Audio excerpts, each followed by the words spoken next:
Ambasada e Shteteve të Bashkuara të Amerikës në Tiranë njoftoi dje se grupet të lidhura me Iranin mund të shënjestrojnë objektiva të caktuara në vendin tonë. Sot para fillimit të seancës plenare në Kuvend, Ministri i Mbrojtjes Ermal Nifu ka reaguar në lidhje me paralajmërimin e ambasadës amerikane në Tiranë për këto sulme të mundshme nga Irani. Ai tha se paralajmërimi është dhënë nga të gjitha ambasadat amerikane në Evropë, jo vetëm nga ajo në Tiranë. Besoj që kërkesë ka shkuar për të gjitha ambasadat e Shtetit të Bashkuar në Europë dhe besoj që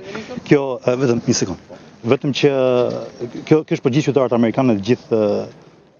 gjithë Europën, nuk është vetëm për Shqipërinë. Nëse ju keni marrë që ka qenë deklaratë vetëm për Republikën e Shqipërisë,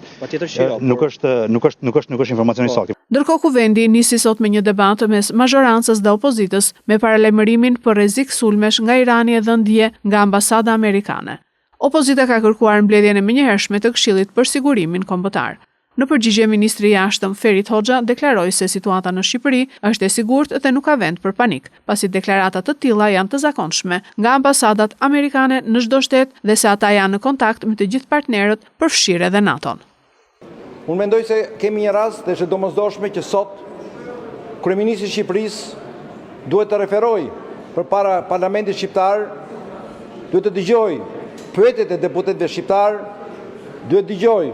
shqetësimet e deputetëve shqiptar në lidhje me këtë çështje dhe duhet të jetë prezent për sqaruar këtë parlament për çfarë po ndodh, çfarë mase janë marrë, ku po ecet, sepse realisht nuk po shoh një reagim adekuat të qeverisë shqiptare dhe as të presidencës për mbledhjen e Këshillit të Mbrojtjes Kombëtare.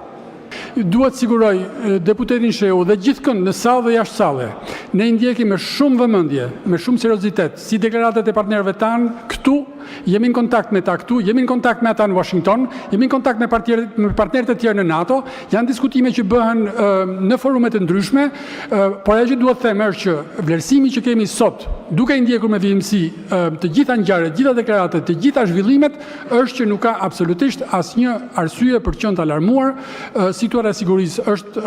absolutisht e sigurt. Ka pasur një komunikim dje nga zyra e shtypit të kryeministrit, kam përshtypjen që duhet të qëndrojmë asaj, ndërkohë që ndjekim zhvillimet dhe për çdo gjë të re jam i sigurt që ministri i jashtëm apo